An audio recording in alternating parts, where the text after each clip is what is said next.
The holidays bring a lot of cardboard. Let's try to make some art with all this cardboard. I've never done this before and I'm not entirely sure how it will turn out, but let's get started anyway. The design is simple because I don't have a lot of time to work on it, and it's more about the technique than the design. As you may recall, a artist trading card is 2.5 by 3.5 inches. I cannot use my hole punch to use it because the cardboard is too thick, so I draw the lines and use a box cutter because the craft knife and hobby knife didn't seem strong enough, and a box cutter does, and cardboard box, yada yada. It takes a few times to cut through the cardboard. This is a double cardboard, not a single. And this razor is probably a bit dull. So now it's time to place the design onto the cardboard on the card. My original thought of this is to place the design on the cardboard and then cut the paper around it and rip off the paper around the design, and then you are left with the paper and the design, and do it that way, like a negative and positive space design. Maybe paint it. In the end, I didn't like the result. I became frustrated with this type of cutting, and I tried something different, but I completed this as well as the other one, so you can compare, and maybe you like the one to the other. If you find that you like this process, I will give you a few tips that I learned while doing this. One, when you make the design, especially when you do the small, I was trying to have a windy look to it. Make sure that the paper is stuck onto the ridges in some way. I had one that was not drawn on the ridges, and it came apart, which was one of my frustrations. Second, I, as you can see, used a craft/hobby knife to do it delicately around. Cutting between the ridges was easy. Cutting on the ridge, I tried to be a bit more careful with that. Those were the two things that I would really keep an eye out for. The last one I would say is know beforehand what you will cut and what you will not cut, because my intention is to cut the inside of this leaf, but the inside stem, but keeping the outside stem as the paper. So again, the positive negative space of the design. So those are my main tips. Oh, and no, one more.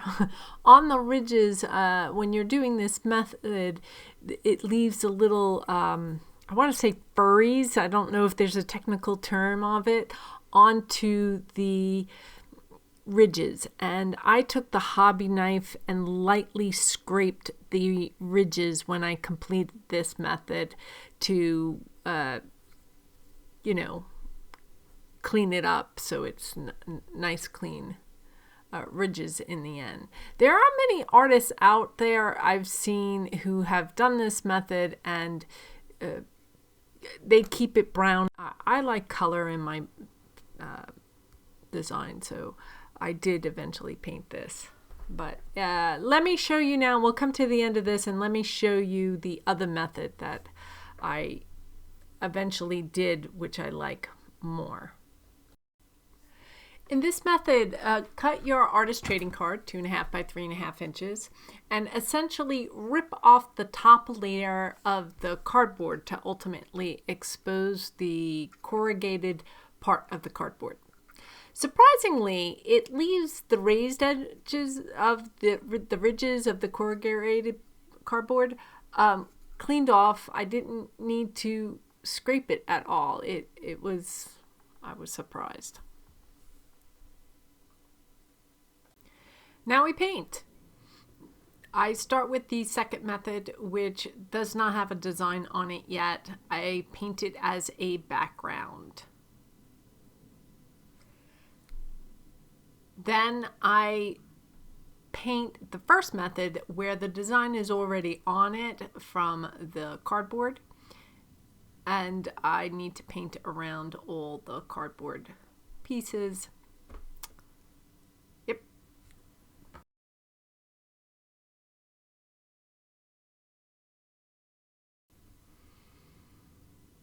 It's now time to add some color to the actual design.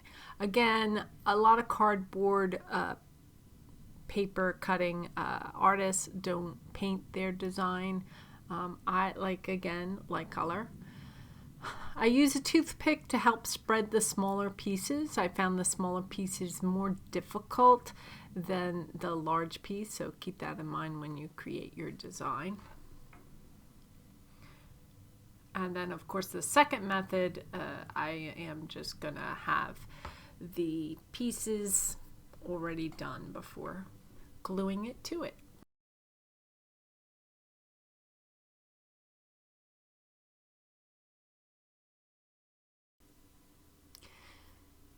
So I finished the first technique. It's time to move on to the second technique. You can use colored paper here, which is a lot easier than painting white paper. This is cardstock. The design fits that 2.5 by 3.5 artist trading card. The design is essentially the same, probably slightly different. And only scissors are really needed here, except for the inside of the leaf, which you'll see in a moment. The leaf where the stem is. I, as you can see, paint it anyway to give it a bit of texture with the yellow and the red.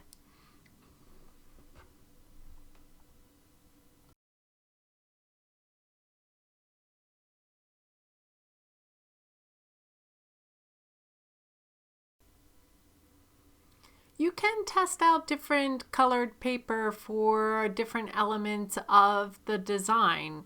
You can use all white paper and paint it, or you can test out yellow, or in this case, it's like an off-white color. Because these pieces are so small, I do recommend the hobby knife or craft knife to get better detail around the pieces. A swivel knife would work really well here.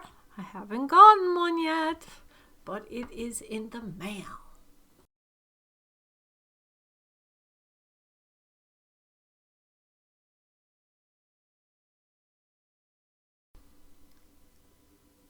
Now to put in the stem to give that negative space within the leaf to give it some texture.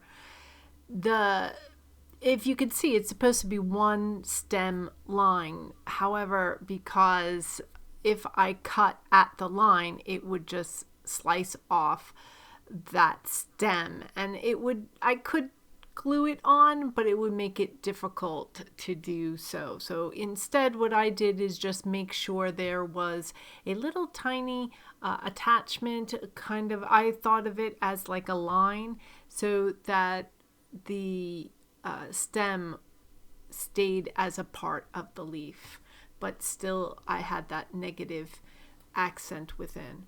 As you can see, I just glued it, and I glued on the ridges. I used the toothpick to spread the glue on the ridges. I'm always afraid of glue clumping and seeping through and having a bumpy look through the design, through the paper.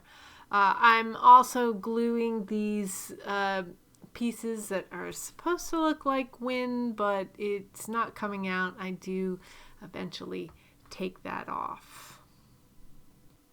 So that, my friend, is the making an artist trading card out of cardboard. There's two different techniques here.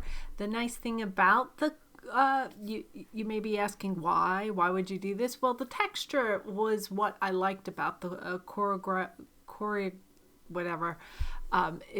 It gives it a rustic or maybe an industrial look to it, which is kind of neat. I did paint, you could see the differences in the two. One's darker than the other, and there it does seem to be more cohesiveness with the one that had the cardboard paper. I ended up taking off those little pieces because I thought they looked stupid on this one. So, and then just accentuated the paint to make it darker. Yeah, so that was where I went. If you ask me which one I liked better, it was the second technique. My design would have been different if I was creating the paint for this technique. And that is artist trading cards with cardboard.